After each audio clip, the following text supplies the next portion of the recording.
Welcome again, children, back to Kids Live again. Sanibonani bangani emakhaya. Today I'm so glad that I have this opportunity to share a story with you. Nginenjabulo yokuthi namhlanje ekseni ngingakwazi ukuthi nginicobelele indaba. Now I think this story many of you know very well already. Ngicabanga ukuthi abaningi benu bayayazi le ndaba kakhulu. But you know, sometimes the Lord Jesus lets us hear a story again and again because he wants us to learn something new from it. Kodwa kumele sikhumbule ukuthi uNkulunkulu uyasivumela ukuthi sizwe indaba iphindaphindwe kithi ukuze sikhumbule. So let's first read the story in the Bible. We find it in 2 Kings chapter 5. Asifundeni indaba ela eBhayibhelini etholakala kuMakhosi esibili chapter 5. Now Naaman was a commander of the army of the king of Aram. uNahami induna yempi yenkosi yase-Aramu. He was a great man in the sight of his master and highly regarded because through him the Lord had given victory to Aram. He was a valiant soldier, but he had leprosy.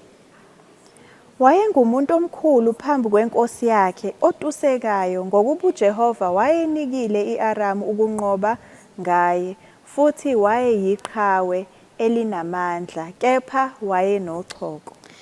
Now bands from Aram had gone out and had taken captive a young girl from Israel, and she served Naaman's wife.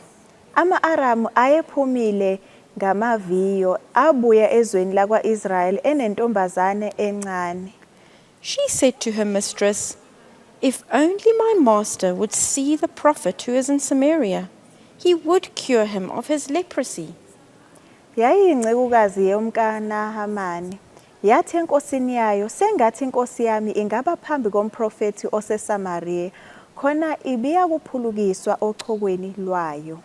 Naaman went to his master and told him what the girl from Israel had said. Yangena yatshela inkosi yayo yathi intombazane. "By all means go," the king of Aram replied. "I will send a letter to the king of Israel." So Naaman left. Yangena yatshela inkosi yayo yathi intombazane yasezweni lakwa-Israyeli yasho ukuthi nokuthi. Inkosi yase-Aramu yayisithi, "Yiyakhona, ngiza kuthuma incwadi enkosini yakwa-Israyeli." Wasuka wahamba namathalenta. Children, we know this story. We've heard it many times maybe. Siyayazi le ndaba kuningi futhi ziningi ikhathi lapho sike sizwe khona. But let's try and imagine ourselves in the shoes of this little girl. Kodwa sike sicabange sifake ecathulweni zale ntombazane. Let's imagine her name is Jemima. Mhlawumbe igama lakhe singenza ukuthi uJemima. And Jemima is just maybe an 8-year-old or a 9-year-old little girl. Ubona ukuthi uJemima uyintombazane eneminyaka eyu-8.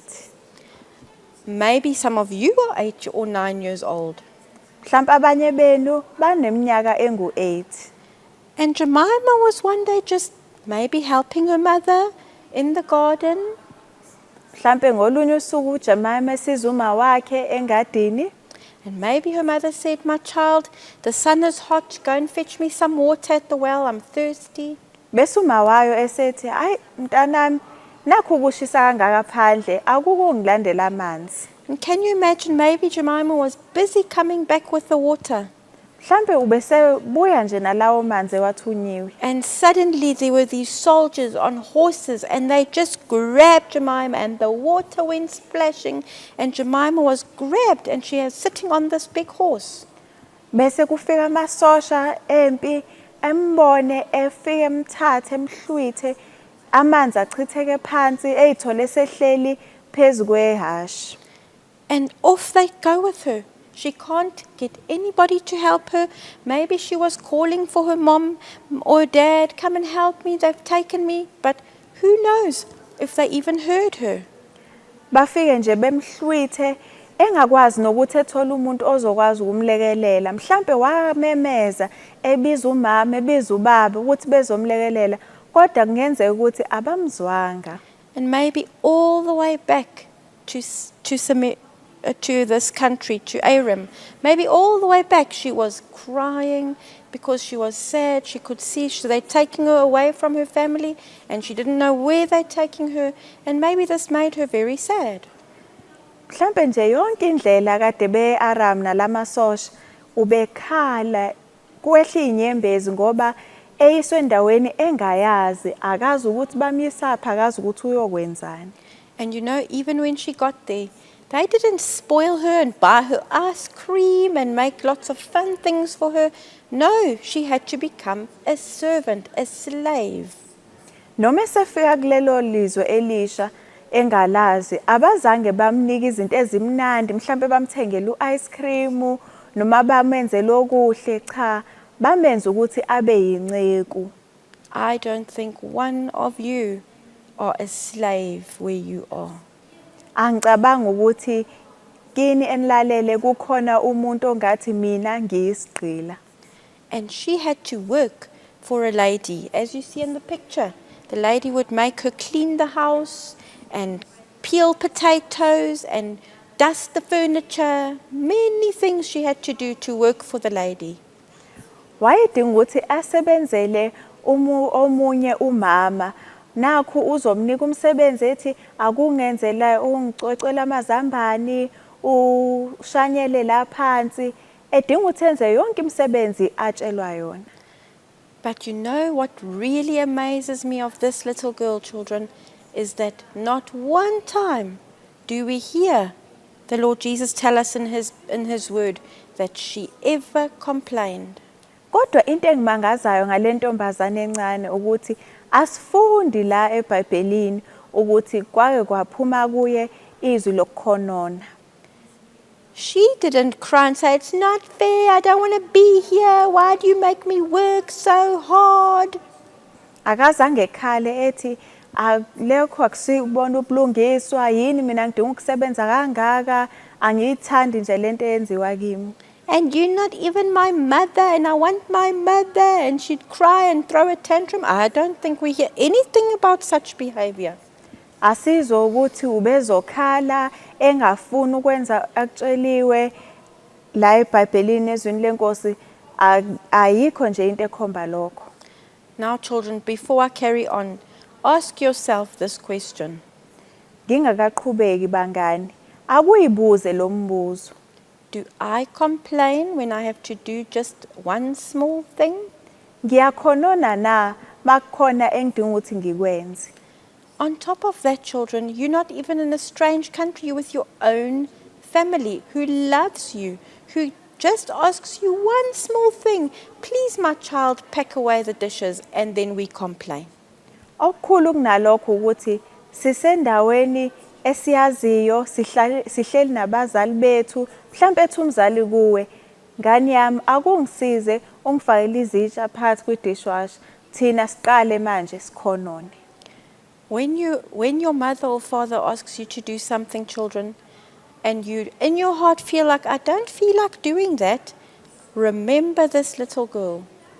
Manje umzali wakho mayeke wacela ukuthi umenzele utho ucabange enhlizweni ukuthi angifuni noma ngifisa ukuyenza lento engithunyiwe khumbula lentombazane. And tell yourself that little girl was not treated well and she didn't even complain. And I'm treated well, but I'm complaining. Ukhumbula ukuthi noma lentombazane ibingaphathiwe kahle kodwa akufikanga kuye ukuthi khonone. Nawe ukhumbule ukuthi noma njoba ngiphathwe kahle angingakhononi. But what do we hear about this little girl in the story? Sizwanike okunye ngalentombazane kule ndaba esesifundile. She told the lady whom she worked for that if only your husband, the man of this house, can go to my country and go and see God's child, the prophet, he will be helped. He won't be sick anymore. Watshela umama emsebenzelayo ukuthi uma ubaba uNaamani engahamba ezweni la engivela khona engakwazi ukuthola usizo. How do you think this child had such an attitude? How did she know that? Lengane ibingaba kanjani nokuphila kanjalo beyazelaphi lento ade ikhuluma. How did she know that the prophet in Israel would be able to heal this great man? Yayazi kanjani ukuthi umprofeti uzokwazi ukuthi emsize lo muntu? I believe, children, while she was at home with her mom and dad, she heard all the stories. Maybe she even saw things happening where the prophet did amazing things among the people. Ngiyakholwa ukuthi ngesikhathi esekhaya wayelalela zonke lezi indaba zabantu abaphulukisiwe, ekwazi nokuthi eyibonele mhlambe kwesinye isikhathi abantu bekwazi ukusindiswa ezifeni zawo.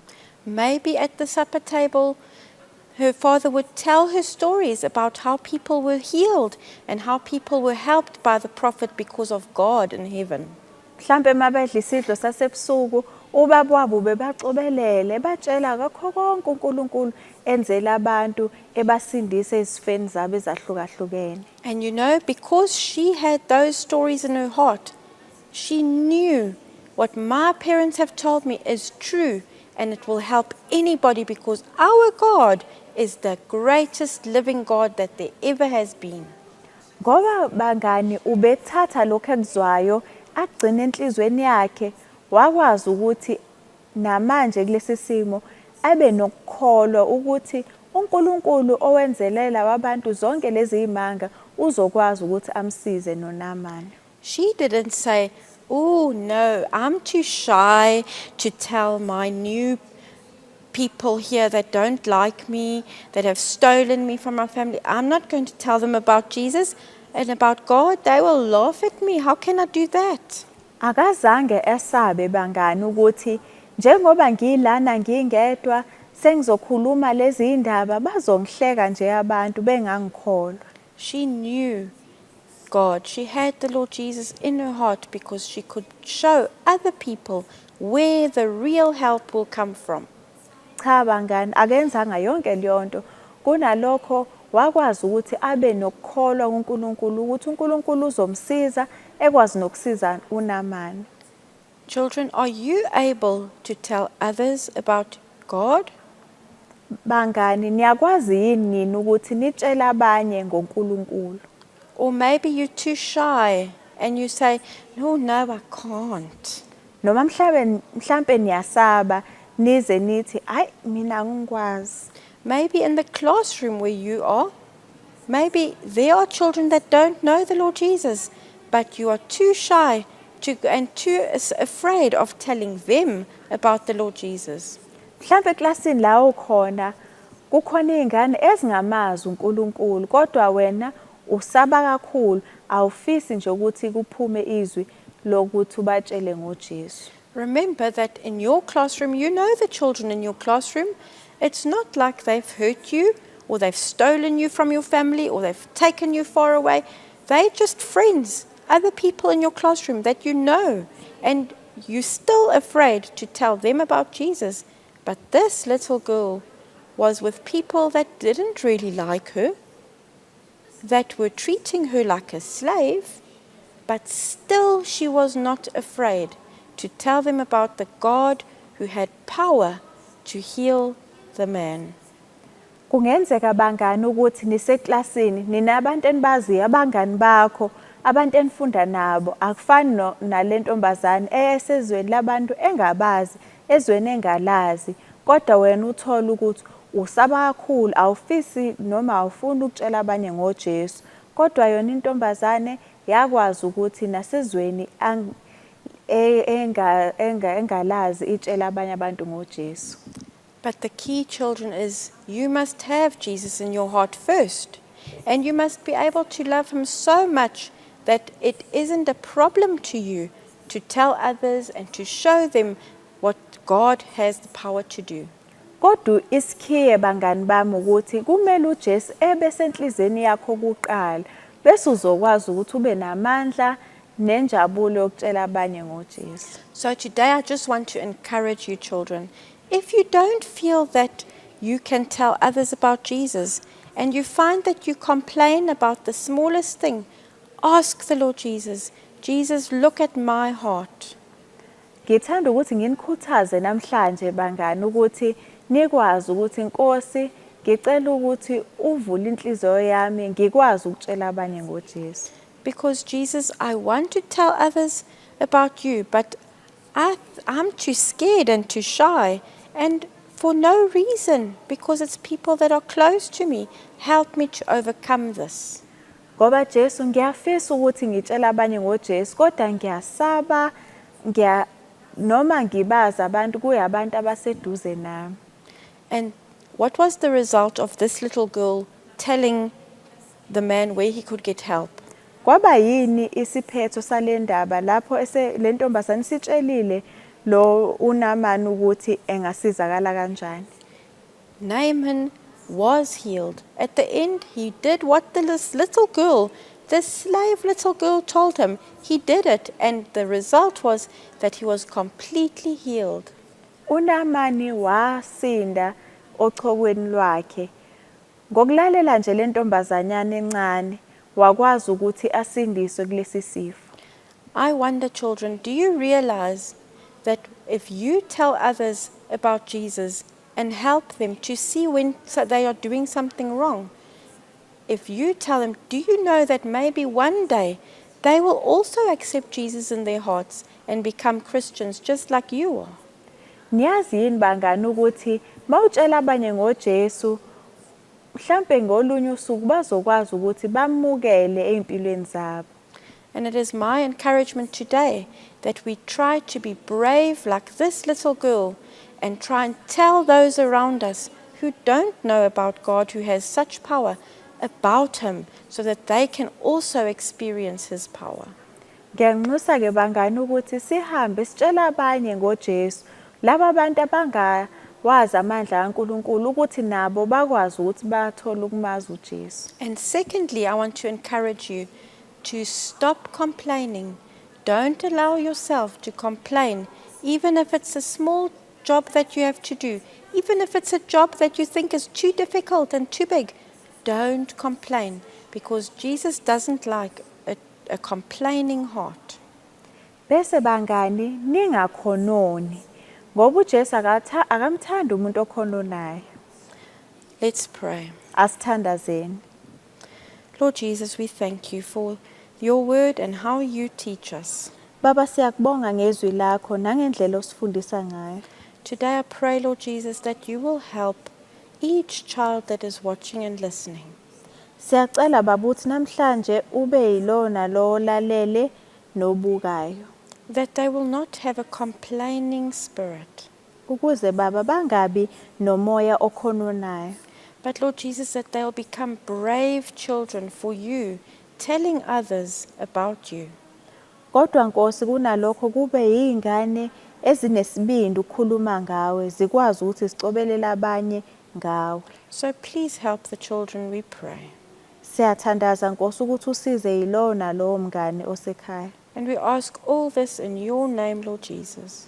Sicela konke lokhu sithemba igama lakho Nkosi Jesu. Amen. Amen.